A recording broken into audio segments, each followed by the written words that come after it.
Welcome to Fright Fix. My name's Suk. And my name's Celia. Celia, how you doing? Good. I can't believe January's over. January 2022. Yeah, I had to think about that for a second. It's flying by. So we can't say Happy New Year anymore. I feel like that's run out. Happy February. Happy February. Happy the month of love. Let's say that. Let's be cheesy. How are you doing? Just took Wanda out for a walk and I'm just freezing. I'm still slowly warming up. Lost movement in my hands. They look like claws at the moment. So.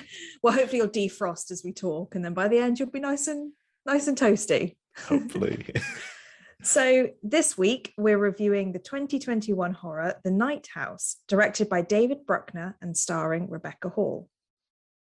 Find your Fright Fix anywhere you listen to podcasts, and follow us on social media at Fright Fix Podcast, and subscribe to our YouTube channel. Before we continue, I'm going to give the normal spoiler warning. If you haven't already watched the movie, please do so before listening. I think we found it on Amazon. But not Prime. No, you had to pay for this one. Yeah. Reeling from the unexpected death of her husband, Owen, Beth, played by Rebecca Hall, is left alone in the home he built for her. She tries to deal with her grief, but then the nightmares come, disturbing visions of a presence in the house calling to her, which she believes to be her husband. Beth begins to find out the truth behind Owen's death and the secrets he tried to keep hidden. Ooh, I like the pauses in your last sentence. That sounds very cinematic. You just wrote it so beautifully. So, what did you think of this film? What were your overall thoughts? I knew nothing about this movie. I didn't even know it existed. I just found it in some random person online's top 10 movies of 2020, whenever.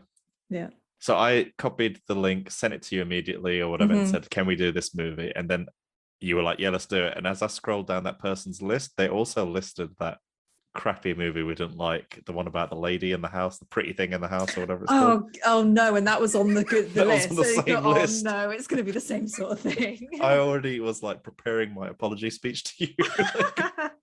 But I thought, no, let's just do it, whatever. Overall thoughts, I kind of enjoyed this one in a strange kind of way. Like it was mysterious. Like I just wanted to know what happened next, and I thought it was acted well. I thought it looked very naturalistic. It looked good. I was just intrigued. Like if this movie is the equivalent of a page turner for me. I just wanted to know what happened next. Yeah. What about yourself? What did you think?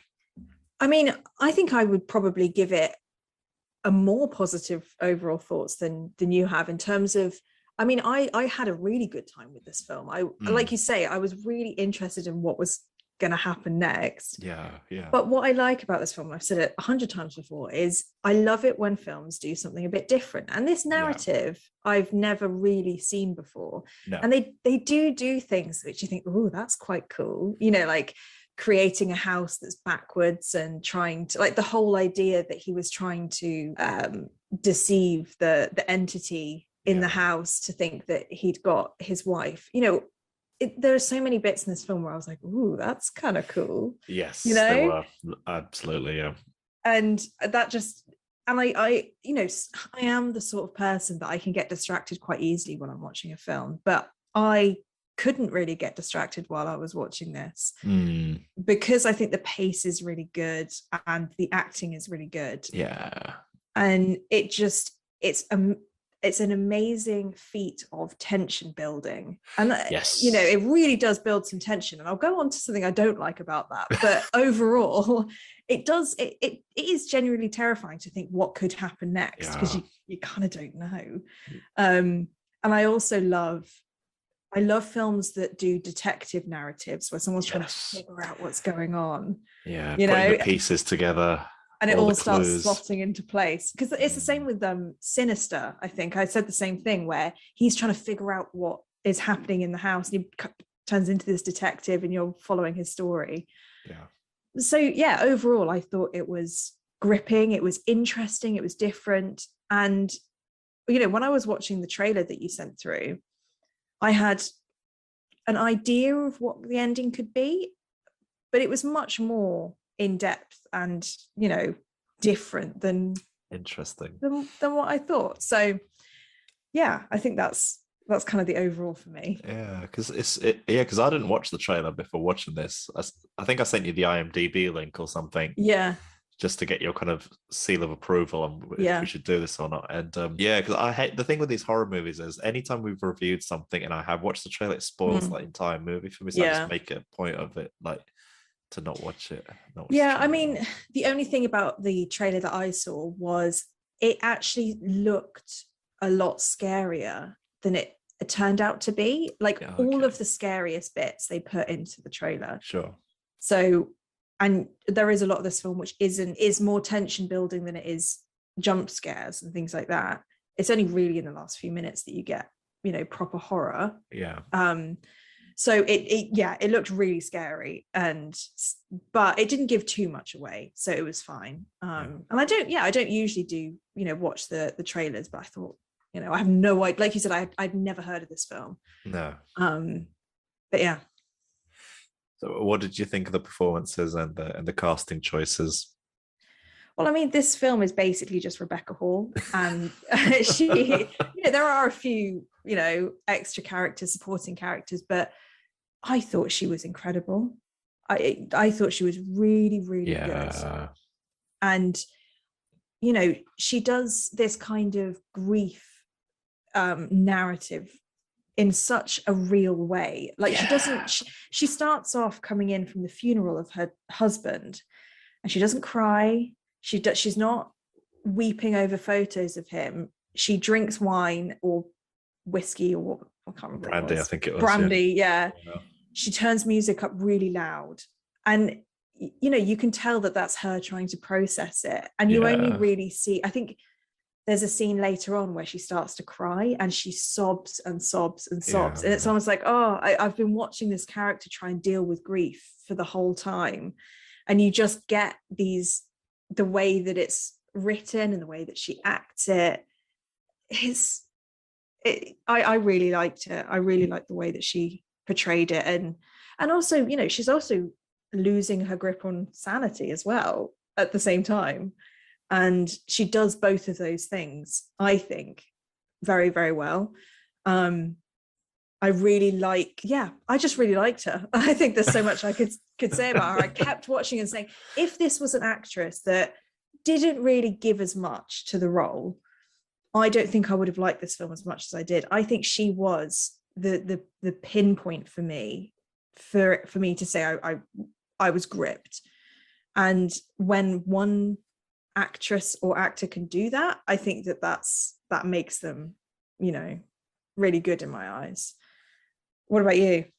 Oh, I think I agree with almost everything you said. Like Rebecca Hall, like this, like she carried the movie. Like this movie really was like a one woman show. Like it could be. It's she was magnificent. And I think I've seen her in other stuff, and she really is like an actor's actor. Like she's a real performer. I don't think I've ever seen her in like popcorn stuff. I think she was in Iron Man 3. I think she was one of the villains in there, but anytime I've seen it, it's always been in like a dramatic kind of role, like something where she's got, you know, something to chew on and whatnot. And here, like this, I just feel like the script was like tailor written for her. Yeah, she was phenomenal. Like anytime the camera was on her, she was just phenomenal, gripping. Like, and just some of the scenes where she shows that kind of that attitude she has, or that kind of disdain for people and whatnot. Like it's just spot on. Yeah, and the strength she has as well. She's such a strong character, and she's played by a strong woman. If you know, you can feel it through the character. And I mean, it's interesting that you say that she does do a lot of this kind of more, like you say, solid acting, no B-rated movies, like very, you know, heavy. Because sometimes with these films, you've got these screen queens who are known for just doing this type of work. And sometimes it's very hard to then come in as a very professional. I'm not saying they're less professional as screen queens, but it's a very different type of acting. Yeah. And it almost merged the the drama or the theatre acting with horror.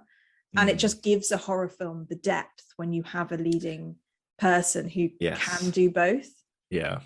Yeah, this, like, the thing with this movie is it's horror in the way like The Woman in Black was horror. Like, I could totally imagine this same story transplanted into some kind of gothic horror novel from when like Frankenstein was written or something. Like, it's got that about it.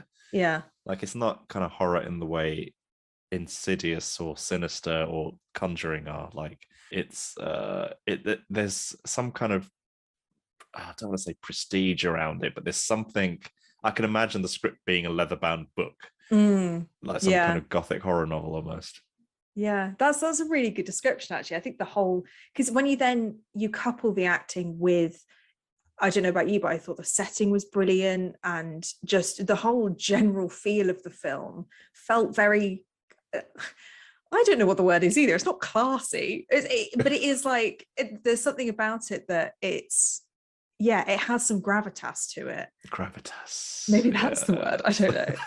But no, you're totally right. I think there's a lot going for this film. But Rebecca Hall is definitely at the center of that. Absolutely. And the supporting cast were great. I thought the person who plays her best friend was good. I've only ever seen that lady in this really, really good TV show, if you ever get a chance to watch it, called Barry. Never heard of it. Oh, it's fantastic. It stars Bill Hader, and he plays like a hitman who decides to take acting lessons. Oh, wow. And it's fantastic. It's like 2 seasons. I think there's a 3rd season out this year, but it's magnificent. It's brilliant. It's wow. So and you saw her in that? Yeah, that's where I first saw her. I was like, I recognize her from somewhere. And then you got it. And I thought that the guy who played, I think, is it Mel? I don't know who the black dude is. Oh yeah, Vondie. The actual actor was like Vondie Curtis-Hall, I think. I forget his character name, but I thought he was a good supporting character, and he kind of added a little bit of beef to the cast. I thought he was good. Yeah, absolutely. And I also think that they did a really good job casting the women who were supposed to look like Beth to actually look like her. Like, imagine going into a casting call for something like this, and they're like, right, we just need to put you next to Rebecca Hall and make sure you look like her, because Madeline, the other woman who comes into it and looks like her, I thought, wow, they've done a really good job. And all the photos that they took, I was like, they have found actresses that do look like her. So did you have any favorite scenes or moments in the film or elements from the film? There were loads of things I liked, but I think the standout bits for me were all towards the beginning of the movie, like the beginning, middle half. Like even just like the opening of the movie where you see all the photos of them, the husband and wife being all happy and stuff.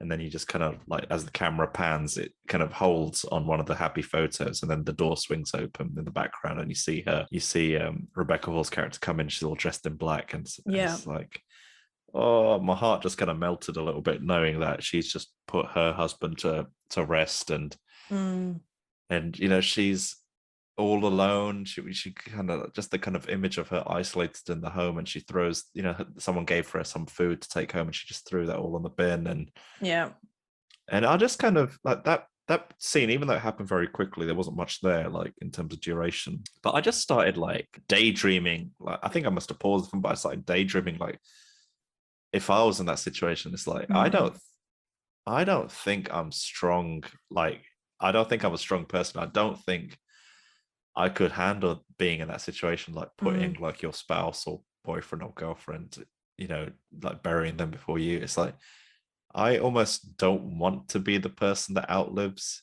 my wife or whatever. So I don't think I've got the strength for that. Like, have you ever thought about that? I know it's quite a morbid thing to think, but it's kind of, it is. And when you watch something like this, it like brings it all the little things that you don't think about, like when she tries to put all of his clothes, like take them to charity, and takes his toothbrush out of the sink, and you think there are so many things that we don't think about when we think about our partner passing away. And watching films like this, it just brings it to the surface, doesn't it? And then you start thinking about it and you think, this is it's terrible thing to think about. Yeah, it's yeah, absolutely. I thought the, the bit where I was kind of won over in the movie was, when she was at home alone, and then the first time around when she starts seeing her knocking at the door, Yeah. and then she goes to investigate. Like that whole scene, the way it was directed and shot and acted, I was just on the edge of my seat because it was the middle of the night, and suddenly she starts hearing knocking on the door, and I was thinking, what kind of horror movie is this going to be? Because I had no idea what to expect. And then you see, she goes downstairs, opens a glass door or whatever, or I think she closes the door and then walks away, and in the background that glass door starts opening again, and then you see like a silhouette of a guy reflected in that glass door. And I was thinking, am I seeing things? Is that just like a weird reflection? But obviously you see that same silhouette appear later on in the film. But I was scared. I was just like, I hope this is a sign of things to come. If the rest of the movie is at this level, I'll be pretty happy, because I loved the tension building in this film, because it just felt very premium. It felt very masterfully done. It didn't feel like they didn't just use those typical horror tropes. Like you didn't, every time you saw her, I think I'm so trained by other horror movies that whenever I looked at her, I was looking in the background. Am I going to see like someone run around in the background? Because that's just what horror movies do. But this film never played into any of those typical kind of tropes. And and I think another scene that I really liked. So I could just keep going on all day and just catalog every single scene. No, but I won't. But when our lead character is a teacher. I know what you're going to say. Yeah, she's, I bet you picked the same scene, but she's sitting at her desk and she's obviously just, grieving widow. And then I think one of the parents comes into the room and they're like trying to get her attention. And the parent's like, oh yeah, my son's Hunter. And Rebecca Hall's like, which Hunter? There's like 3 hunters in the school. And she's like, oh, this Hunter. And then the parent's basically trying to say, why did you give my son a C grade? Yeah. And Rebecca was like, well, he didn't do this assignment. Anyway, there's a bit of back and forth between them. And I think the mother says to Rebecca Hall, well, you were taking a personal day or something. And what, Hunter couldn't do because he was taking a personal day, couldn't do the assignment. Then she says something like, my husband shot himself in the head on Thursday. And, yeah. And then the mother's just like, oh, I'm sorry. I'm so sorry. I'm so sorry. Then she just gives Hunter a B grade, and then she says, "Oh, do you want an A grade?" It's that whole. I've explained that whole thing really badly, but it's just brilliant. It's so satisfying. Yeah, I completely agree. It was so satisfying. I think she did it in the perfect way. She didn't scream and shout. She just said it. She just said, "Look, we can give him whatever grade you want. I don't care. My husband shot himself in the head last Thursday." And the look on the woman's face, because she was annoying, like the way that she came in, and it's like when people say, oh, I've got so much going on, you wouldn't understand. And it's like she took that and she was like, well, I think I might have something to top that. But she didn't do it in a kind of patronizing way. She was just telling her. And yeah, you're so right. When I was watching that, I was like, oh, yes, you did it. You did it in a really good way. But then I was almost like, I felt sorry for the mother, because when she finds out that obviously her husband shot himself, she's mortified, and you could see her sink back into her seat, and she's like, I'm so sorry. I had no idea. No one told me, I think she said. And I think that's also part of it, is like kind of gossipy, like I didn't hear that. And she wasn't like a bad character. It's just it did 2 things, I suppose. It gave Rebecca Hall's character, you know who she is. She's kind of a straight talking, says it how it is. But it also is the first time that the audience finds out what exactly happened. Yeah, exactly. So the way, and when you have to tell the audience something, but you actually make it into a really good scene, that's always a good thing. Because I was curious, like, what happened? What did happen to the husband? How did he kill himself? Like, I don't know if at that point, did we know it was suicide by that point, or prior to that point? I'm not sure. I don't think we did. I don't think we did. Okay, but great way to deliver the information. That's exactly. Yeah. Question for you. You're in your house alone. You're upstairs in your office or wherever, and you're alone, and it's like nighttime. Basically now, okay, you're getting me scared. Right now, yeah. Suddenly downstairs, the music starts playing on your TV. What do you do? And do I get a text? Well, no, because he was dead. Right, okay, the music starts playing. Oh God, because it could happen right now. I would go. I would go and see, because I am stubborn in the way that I think that, like, I don't think that there'd be anything downstairs. I have to be proven wrong. Sure. If I went downstairs and I saw like an entity like floating around my room, but I think that my first reaction would be, there's nothing there, and I would go. Yeah. But it depends on the context as well, because if I've seen a horror film, like I'm in the horror brain and I'm like, something creepy is going to happen. But if it's like a regular Tuesday and I've just had a day's work, I might not necessarily think about it. Yeah. Would you? I probably would grab something from my room, like something really like holy water. No. It's amazing your mind went to holy water, not like a baseball. Holy water, the Bible. You're kind of shaking as you walk downstairs with holy water and a Bible, and it's just wander downstairs. Yeah. I would probably like grab something that could like cause some damage, and then and then I'd go downstairs. Yeah, but that would be quite scary. The delivery on Rebecca Hall's face when that does happen in the movie, the fear. Oh God, yeah. So well acted. It is, and it's not scary music either. And especially like I don't know about you, but I found the scene where she gets a text from Owen saying "come downstairs" in all capitals. I was so scared. Yeah. And it was because it was like loving music, like romantic music almost. Yeah. That freaked me out so much. And I mean, to be honest, if I got a text from my dead husband, I would not go up downstairs. That's my limit. I know that something sketchy is happening. Something's up, yeah. His phone's been stolen. Yeah. Oh God, that was really scary. Yeah. So tell me about the scenes and moments you liked in the movie. Well, I mean, there were quite a few, like you say, that I found really interesting. But one thing that I really liked about this film was when you find out at the end that nothing is the entity in the house. Yeah. It made me think about, so one of the themes is obviously grief and trying to get over that grief. And what I liked was that you could think about, if you lost someone, like you said, you can't even imagine the idea of coming back to your house and it be empty without that person.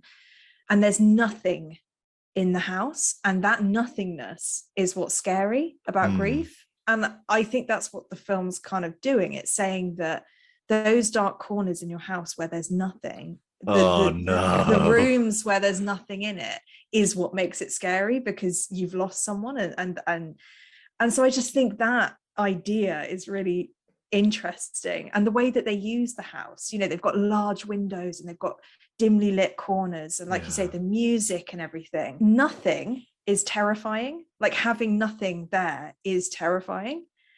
And I just think that's a really clever thing to look back on in the film and be like, it is nothing that's scary. Because in this movie, nothing is something. Exactly.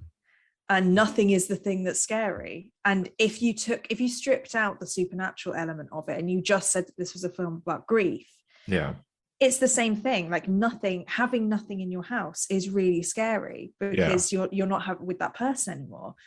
So I really liked that. I thought that was a really interesting idea of how to use the negative space of a house and the dark corners to say that there's nothing. Like you say, nothing is something. Wow. It actually becomes scary. You blow my mind.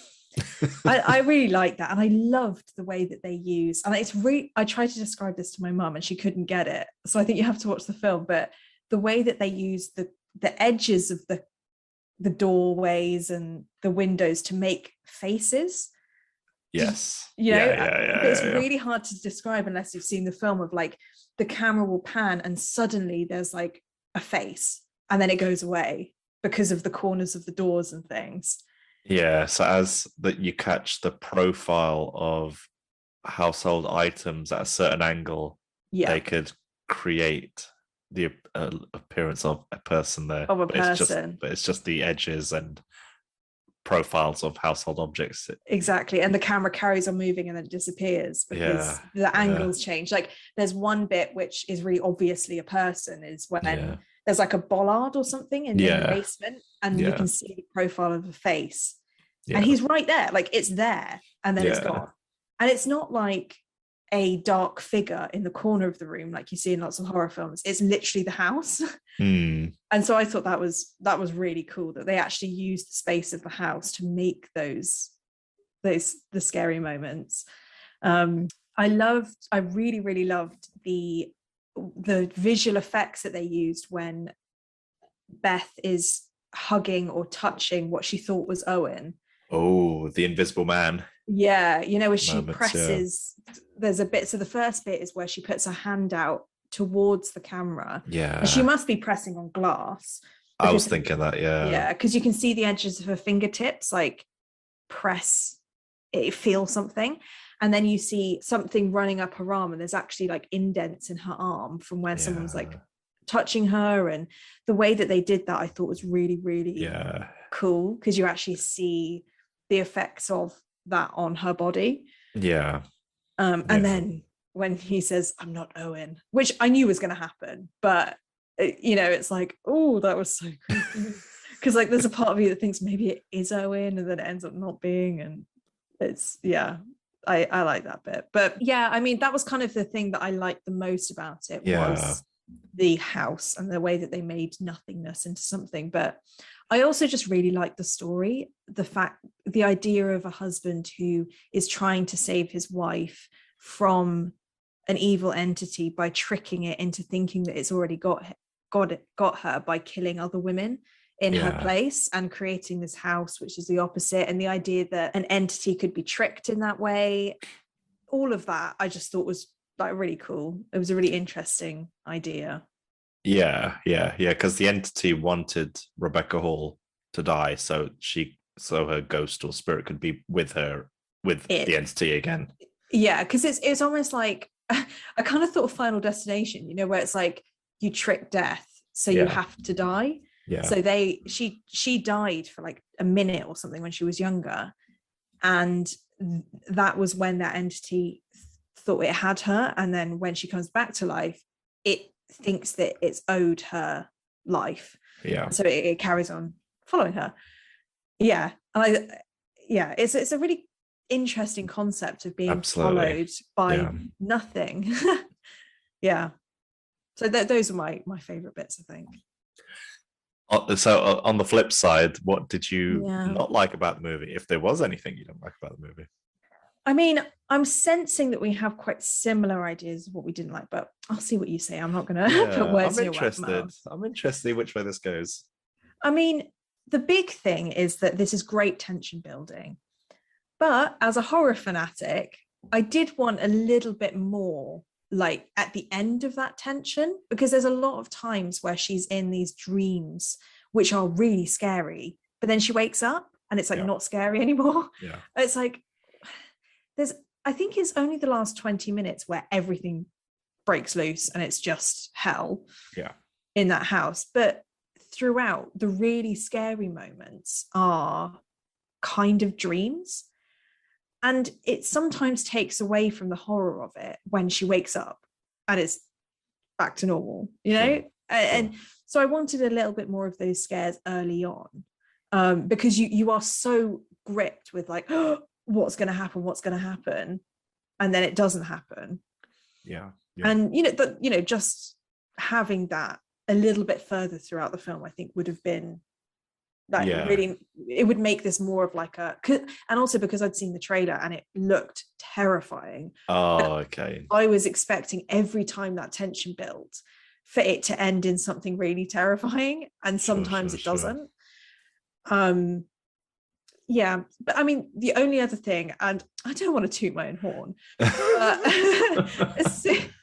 as soon as she read that suicide note right at the beginning, so she gets a suicide note from Owen that says, "You were right, there is nothing is after you."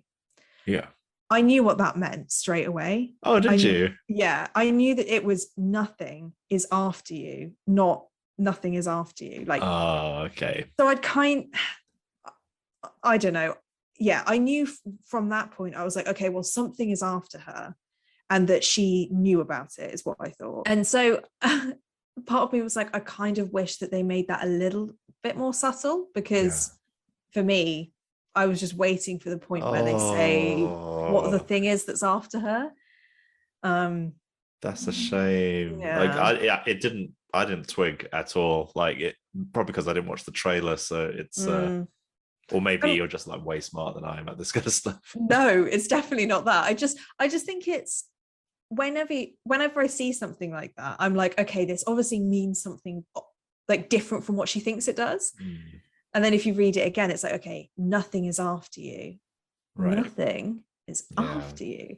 Yeah. So, but that's kind of not the film's fault. It's more just like, I kind of guessed it early, and it didn't come as a shock. I mean, there were a few bits where I was like, oh, maybe it's not, because maybe it's just that he was a serial killer, because that's kind of what's happening. Or like, maybe he's just cheating on her and stuff like that. I didn't guess that he was trying to trick the entity into not going after him. Going after her. But I knew that there was something after her by that point. But you're right. Yeah. And then the only other thing that, it's not really a dislike, it's just something I didn't understand, was why Owen killed himself. So my interpretation of it was, so Nothing was trying to get Owen to kill his wife, so his wife would be with Nothing again. So Owen felt compelled to do it because he was under the control of Nothing, but the little bit of willpower left in him was killing other women to make the demon think that Owen had killed his wife, because Owen was going out finding women that looked like his wife. Oh yeah. But I think Owen's willpower was probably deteriorating, and he was probably getting closer and closer to actually killing his wife, so he decided to top himself instead. Oh, that makes sense, because the last woman that he tried to kill, he couldn't, could he? Because that's Madeline, and she was like, he said, I can't do this anymore. Yeah. That was my reading of it. I could be wrong, but that's just what made sense to me. Yeah, that totally makes sense, because that was the only thing I was thinking. I was like, but Nothing's not after him, so why would he do that? But that does make sense. The only thing I thought was like, he couldn't face the idea of her being caught by Nothing, if you know what I mean. But I think you're right. I think your version is probably, I mean, I just assumed that's what it meant, but yeah. I mean, that was the only other thing, my last I keep thinking of things as I'm speaking, but I mean, you know, the bit right at the end where she ends up not killing herself for Nothing. Yeah. She looks back at the boat and she sees like it's kind of like a fuzzy outline, like a shadow of him. Part of me is like, that's quite cool, but the other part of me is like, I would have rather it just be an empty boat and she's like staring at it, trying to see it, because he's never an entity like that in the rest of the film. He's always nothing. He's literally nothing. He's just the edges of a doorway and stuff like that. Yeah. And so part of me was like, oh, I feel like it takes away from this really cool idea that it's literally nothing. There's nothing there. Yeah. Because they actually put something in the boat. Yeah, I think it was vague enough where for a moment even I doubted myself. Maybe I was just seeing things I wanted to see, because I thought maybe it was just a shadow on the water and it just made it look like the outline of a person. But I see what you're saying. Totally get what you're saying. Like, it would have been cool if they used the outlines of trees in the background or something to make the outline of a form, or like the sides of the boat end up looking like the same as they'd been doing in the house, but there's actually nothing there. Yeah. But okay, that is it. Those are the only things. One more thing that I didn't like. And also, what about you? What did you not like? There weren't very many things I didn't like in the movie, like in terms of small elements. I thought overall I was pretty okay with the movie. For me, I really enjoyed the first two acts. I didn't even mind the horror. Like I was told, yeah, there was no big crescendo at the end of the horror movie, at the horror scenes, but I was scared enough. Yeah. Like, like even just the tension with the tension itself. Like there were moments where it's been a long time since I've been like found tension that thick in a movie. Like a really long time. I can't remember. Like, no, it's got to a point where I sleepwalk through some of these movies we review.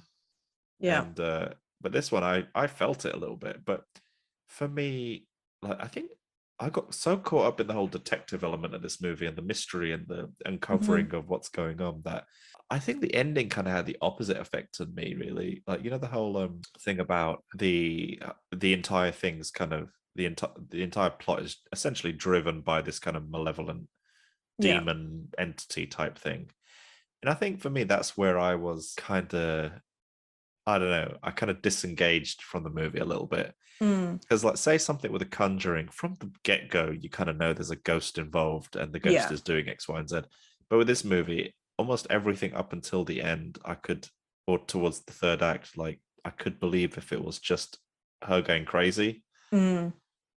Or I also her grief. Yeah, exactly. Like she's in a heightened emotional state, and I could believe that a lot of this stuff might be coming from her. But I also, as the movie was progressing, I also thought, is the movie going in a totally different direction? Where I thought, all the girls she was imagining throughout the movie, I thought maybe this was going to be some kind of time travel thing where it was revealed afterwards that she was the girl she was watching. Interesting. So it was like a flashback or a premonition, flash forward, like a premonition of interesting. Yeah, I thought maybe I thought maybe it was going to be revealed that she was the person knocking on the door, but from the future or the past. Oh yeah, so kind of like I always get it mixed up. Is it the Insidious? Which is the one where he is in the other place. Yeah. I thought that's the direction it was going to go in. Yeah, like some kind of Back to the Future type thing where there is very dark Back to the Future. Yeah, because I couldn't quite figure it out. I thought, is it that kind of movie are we watching, or is it? But when it just turned out to be I like the whole concept, like especially after you broke it down, like the whole concept of nothing, and I get it. I think it's just in the moment, I just kind of was a bit taken out. So part of me would have kind of preferred it more if there was a bit more of that detective element and kind of uncovering it all and trying to make sense of it all without the supernatural element. Interesting. So what would you think if the film was like just her and her dead husband? So the film is that a woman loses her husband and she starts figuring out stuff about his past and realizing that he's not the person that she thought he was, but then the entity is actually him, and then it's just the two of them in the house, and like, so all the creepy stuff's still happening, but it ends up actually being Owen. Like, what would you think of that version? That would have, I don't know, that's a good question. I don't know what I thought would, I suppose where I thought things would head were, because they kept showing her best friend, and throughout the whole movie, her best friend kept dissuading her to investigate Owen, and I thought maybe she was going to come into play later on, that maybe she had some relationship with Owen, or there was something devious. I see. Yeah, because I thought that's going to happen, or I thought maybe the black dude that kept floating around in the movie, I thought he was going to come into play with it. Maybe he knew about the house, or like I kept expecting the two of them to play a more substantial role. Yeah. So it's kind of the way the film played out, there's nothing wrong with it. I think I'm just being a bit too picky and a bit too kind of, maybe it's because the mystery element of the movie was so good, I just wanted more of it. But that's the only thing I can really think of. I mean, if I had to put something in my dislikes category, it'd be that. I think that's fair enough. I mean, we always say like so many films could be separate films. Like you could have two, if you've got two elements, like it's usually obviously horror and something else. So like horror and detective, horror and relationship. If you split them out, they'd be perfectly good films. Yeah. And one element of it is probably going to be better than the other. So like we've seen some films where like the horror is great, but the story is not that good. Yeah. But this one is like, the story is really interesting, but the horror might not be needed almost because the story is so interesting. Which is, So, okay. What would your Fright Fix rating be for this? This movie acted amazingly well, shot well. The tension was insane. But for me, this movie was more about the journey than the destination, and that applies to the overall story, and it also applies on a scene-to-scene basis, where if the tension building was the journey, it was phenomenal, whereas the payoff to each tension building moment wasn't particularly, horrific in any way. I enjoyed the movie, and I'm glad we watched it, and I'm surprised I'd never heard of it, and I'm also surprised that she hasn't won like loads of awards for her performance in this movie. I know. But what would I give this? Would I watch it again? No, because I think I've got what I needed from this movie. Would I go back and maybe study some of the scenes in terms of how they built tension? Yeah, I probably would. Would you recommend it to other people? I would recommend this to other people. I would tell people to watch it. I am going to give this movie, because I thought it was quite scary at moments, but not like scary, but it had some real kind of nail-biting moments. I'm going to give this despite the things I didn't like about it, I'm going to give it a 7 out of 10. Oh, I thought you were going to give it higher than that. I thought you were like toying between 8 and 9. No, gosh, no, 7 out of 10. I feel like I'm so nice with all the films. Like, I say, like, some of them I've said like 100 things I don't like about it. I'm like, I'm going to give it a 9 out of 10. What about yourself? I mean, very similar to you. I think you hit the nail on the head early on in this episode about everything feels like it's just done really well. Like it's the premium package of horror films in terms of the way that it's shot and the cut and the acting and the narrative and everything like that. And I think I would recommend this to somebody who has a stigma against horror films where all they've seen is poorly acted, not very scary and not very complex horror films. I would say watch this, because it's basically a haunted house movie where, with one character and extra bits in it and a ghost or an entity of some sort, it could have been really bad, but actually it ends up having so many really, really good bits in it. And I would recommend this to somebody who has, like I said, a stigma against horror. I think for me, the things that I don't like about it are more kind of just, I like this film so much that I wanted it to just do everything I wanted, because I was like, this film has everything I like. And then when it didn't have something, I'm like, oh, it should have had that. Whereas if it was a film I didn't really care about that much, I probably wouldn't have even thought of it as a dislike, if that makes sense. Because I was so invested in this film. I wanted it to be perfect. But films aren't perfect because everyone's so different.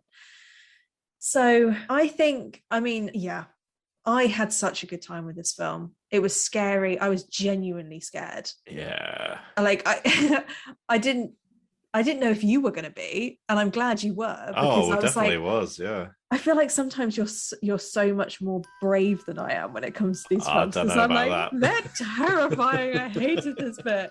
But I'm glad you were scared like I was. It was, yeah. I think I'm going to give this an 8 out of 10. Nice. That's kind of what I expected. Yeah, that's in line with what I expected. I think now that we've done this kind of Fright Fix rating a few times, I've kind of shot myself in the foot, because I've only given 9 and 10s for like my favorite films. Yeah. So anything that isn't one of my favorite films, I kind of can't give it those ratings. But yeah, I think 8 out of 10 is justified for this. Yeah, you just go with your gut feeling. Go with your gut, absolutely. But yeah, I think this is definitely too scary for somebody who doesn't like horror. But it's the perfect amount of scary and interesting and well acted for somebody who likes horror but doesn't feel like they've ever seen a really good horror film before. And it's exciting because it's new and it's something that I haven't ever seen before.